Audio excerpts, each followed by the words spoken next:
Welcome to my YouTube channel legal minds. Civil suit के series में एक और टॉपिक मैं कवर कर रही हूँ प्रॉपर्टी को लेके जो डिस्प्यूट अराइज होते हैं। देखिए मेरी लास्ट दोनों जो भी जमीनी विवाद से लेके वीडियोस थी उसको आप लोगों ने इतना प्यार दिया, उसके लिए थैंक यू। और काफी लोगों के जो क्वेश्चन थे कि मैम जो प्रॉपर्टी डिस्प्यूट है उसके बारे में थोड़ा सा डिटेल में बताइए और उसकी जो प्रोसीडिंग होती है, कैसे हम फर्स्ट स्टेप ले या फिर कौन कौन से ऐसे डॉक्यूमेंट है जो हमें जरूरत है, अगर वो डॉक्यूमेंट हमारे पास नहीं है तो उसका क्या सॉल्यूशन है, और अगर पोजेशन हमें लेना है, किसी ने इलीगल डिटेन हमारी प्रॉपर्टी को किया है तो उसके लिए क्या लीगल रेमेडीज है। तो मैं अपनी इस वीडियो में पूरी डिटेल्स आपके साथ शेयर करने वाली हूँ, तो बने रहिए लास्ट तक। अगर आपने मेरे को इंस्टा पे फॉलो नहीं किया है तो जल्दी से जाइए, डिस्क्रिप्शन में मेरे इंस्टाग्राम का लिंक है, वहां पे मैं छोटी छोटी रील्स के थ्रू आपको इन्फॉर्मेटिव वीडियोस देती हूँ ताकि आपको अवेयरनेस मिलती रही। और अगर आप किसी केस से रिलेटेड मुझसे डिस्कस करना चाहते हैं तो डिस्क्रिप्शन में मेरे कम्युनिकेशन चैनल दिए हुए हैं, आप वहां पे जाके मुझसे कनेक्शन कर सकते हैं। तो चलिए वीडियो शुरू करते हैं। जैसा कि हर बार थंबनेल के थ्रू आप लोगों को पता चल जाता है कि मैं किस टॉपिक पे बात करना चाहती हूँ। जी हाँ, आज हम जो बात करेंगे वो जो प्रॉपर्टी को लेके डिस्प्यूट होते हैं, कितने टाइप के डिस्प्यूट होते हैं और वो कौन से डिस्प्यूट हैं जो कॉमनली देखे जाते हैं दो पार्टीज के बीच में। देखिए सबसे पहले मैं आपको ये बताऊं कि जो प्रॉपर्टी का डिस्प्यूट होता है वो टू टाइप का डिस्प्यूट होता है, आप सभी को पता भी होगा। सबसे पहला डिस्प्यूट जो अराइज होता है वो बाउंड्री को लेके होता है। मतलब कि एक पार्टी का ये बोलना होता है कि ये जो बाउंड्री है वो मेरी है, यहाँ तक मेरी प्रॉपर्टी है। दूसरी का बोलना होता है नहीं, यहाँ तक मेरी है। अमूमन देखा जाता है जब घर का पार्टीशन होता है या फिर खेतों का पार्टीशन होता है या फिर किसी भी लैंड का जब पार्टीशन होता है या फिर बिना पार्टीशन कोई प्रॉपर्टी किसी प्रॉपर्टी पे कोई जो कंस्ट्रक्शन कर ली जाती है तो उस बाउंड्री को लेके जो डिस्प्यूट अराइज होता है, तो बाउंड्री को लेके। और सेकंड जो है वो है इलीगल डिटेंशन को लेके, ऑक्यूपेशन, मतलब कि किसी जमीन पे किसी ने इलीगल तरीके से कब्जा कर लिया है। अब ये दो मेजर जो डिस्प्यूट है प्रॉपर्टी को लेके इस वीडियो में आज मैं डिस्कस करने वाली हूँ और आपको वो सेक्शन भी बताऊंगी जिस सेक्शन में आपको रिलीफ मिलेगा, और उस सेक्शन में रिलीफ लेने के लिए आप जो ये प्रॉपर्टी डिस्प्यूट है इसको कैसे रिजॉल्व करेंगे।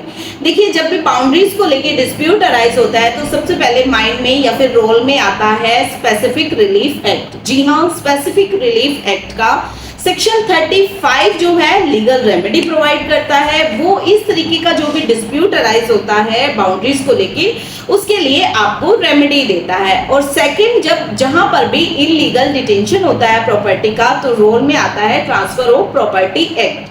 ट्रांसफर ऑफ प्रॉपर्टी एक्ट का सेक्शन 5। अब आपको शायद ये सेक्शंस के बारे में नहीं पता होगा, लेकिन मैं जितना आपको बता रही हूँ आप पूरी वीडियो को लास्ट तक देखिए, आपको स्टेप बाय स्टेप सबको समझ आएगा कि इन सेक्शंस का रोल क्या है और कैसे आपको एक सिविल सूट फाइल करना है जब इस तरीके का प्रॉपर्टी डिस्प्यूट अराइज होता है। देखिए ट्रांसफर ऑफ प्रॉपर्टी एक्ट का सेक्शन 5 ये कहता है कि right of person of possession, मतलब कि किसी पर्सन का कितना राइट है उस लैंड के पोजेशन में, उसके बारे में सेक्शन 5 बात करता है।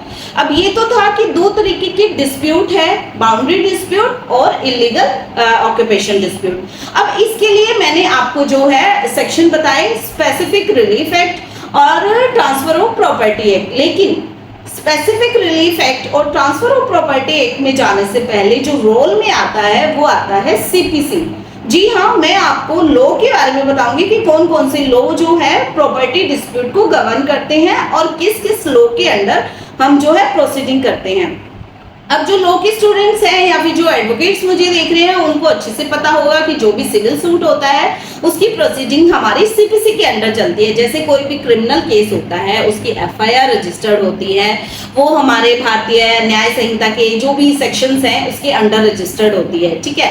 लेकिन जो प्रोसीडिंग है वो भारतीय सुरक्षा संहिता अधिनियम के अंडर चलती है। दैट मीन्स अगर मैं आपको बताऊं, जो मेरी वीडियोस देख रहे हैं, जो हमारे पुराने क्रिमिनल लॉज थे, ये वीडियो जब मैं रिकॉर्ड कर रही हूँ जो नए क्रिमिनल लॉज हैं एनफोर्समेंट में आ चुके हैं, इसलिए मैं नए क्रिमिनल लॉज के नाम आपके सामने ले रही हूँ।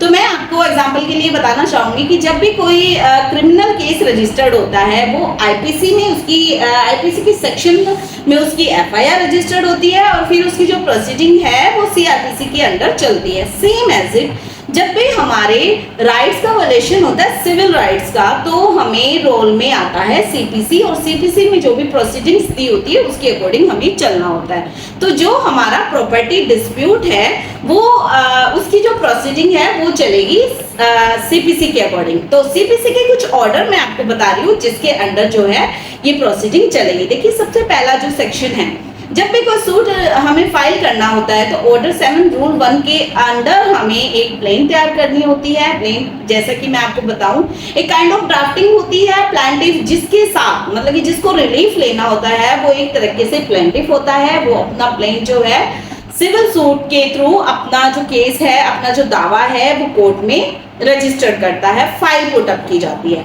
ये तो था ऑर्डर 7 रूल 1। अब इसी के साथ एक और ऑर्डर है जो बहुत इंपॉर्टेंट है। एक और ऑर्डर जो है वो ऑर्डर नंबर 20 है।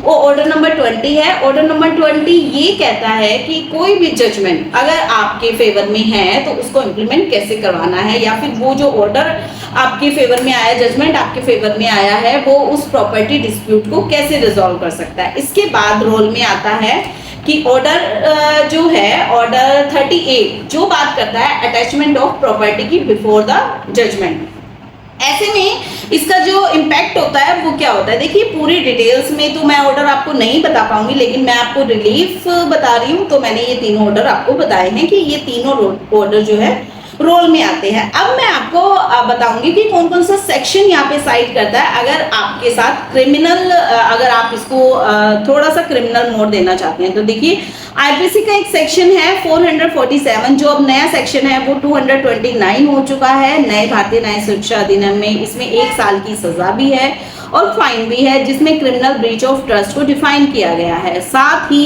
एक और सेक्शन है 427 जिसमें आप एफआईआर रजिस्टर करवा सकते हैं। और इसमें क्या है, इसमें अगर आपके एड्रेस को कोई मिसयूज कर रहा है, गलत यूज किया जा रहा है और उसको लेके प्रॉपर्टी डिस्प्यूट है, तो आप एफआईआर रजिस्टर करवा सकते हैं।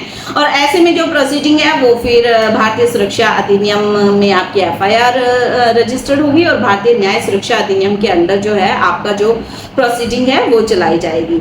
अब इन नाम को लेके कंफ्यूज मत होइएगा क्योंकि थोड़ा टाइम लगेगा आपको भी कैच करने में, और जो पब्लिक है उनको कहीं ना कहीं आईपीसी, सीआरपीसी, सीपीसी ये चीजें याद है। देखिए सीपीसी में तो कोई अमेंडमेंट हुआ नहीं है, जो हमारे आईपीसी, सीआरपीसी और एविडेंस है इन्हीं के नाम चेंज किए गए हैं। तो थोड़ा सा टाइम आप लोगों को लगेगा, तो टेंशन लेने की जरूरत नहीं है। मैं जो आपको प्रॉपर सेक्शन बता रही हूँ आप उसके अंडर जो है एफआईआर रजिस्टर करवा सकते हैं।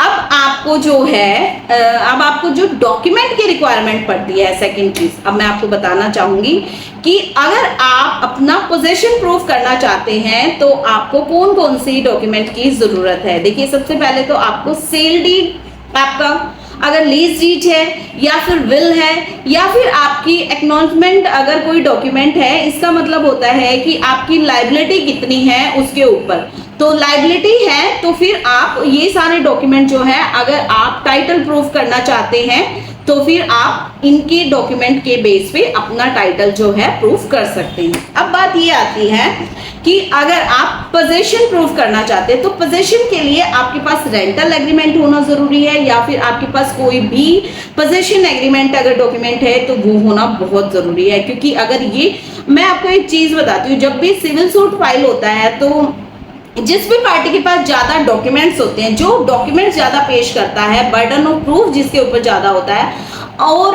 क्रिमिनल जो मैटर होते हैं वो ऑन मेरिट डिसाइड होते हैं और यहाँ पे भी ऑन मेरिट डिसाइड होता है। लेकिन जो पार्टी जितने एविडेंस, जितने प्रूफ डॉक्यूमेंट के थ्रू देती है, कोर्ट उसी के फेवर में डिक्री पास करती है। तो मैं ये जो डॉक्यूमेंट्स आपको बता रही हूँ ये बहुत इंपॉर्टेंट है। उसके बाद रोल में आता है सर्वे रिपोर्ट, उसके बाद रोल में आता है सर्वे रिपोर्ट। सर्वे रिपोर्ट का मतलब होता है कि आपकी जो प्रॉपर्टी है उसकी फिजिकल बाउंड्रीज कहाँ तक की है, उसकी फिजिकल बाउंड्रीज होना बहुत जरूरी है आपकी नॉलेज में। क्योंकि अगर आपको आपकी फिजिकल बाउंड्रीज का नहीं पता तो आपको सर्वे रिपोर्ट करवाना बहुत जरूरी है। काइंड ऑफ मैप होता है ये, आप रजिस्टर्ड ऑफिस से भी निकलवा सकते हैं। उसके बाद कॉरेस्पॉन्डेंस एड्रेस और नोटिस, ये होना बहुत जरूरी है। क्योंकि अगर आप जो एड्रेस है, अगर कोई नोटिस भिजवा रहे हैं आप किसी को और उस एड्रेस पर उस नोटिस की सर्विस हो रही है या फिर कौन कर रहा है, वो भी एक काइंड ऑफ इंटीमेशन होता है कि जो प्रॉपर्टी डिस्प्यूट है वो किसके फेवर में जा रहा है या फिर किसके फेवर में जो एड्रेस है वो कौन यूज कर रहा है। ये कुछ डॉक्यूमेंट्स है जो मैं आपको बता रही हूँ प्रॉपर्टी डिस्प्यूट को रिजॉल्व करने में बहुत ही काम आते हैं। अब जो मेन चीज है वो म्युनिसिपल रिकॉर्ड होता है। देखिए ये भी अपने आप में बहुत बड़ा रिकॉर्ड माना जाता है। अगर यहाँ पे भी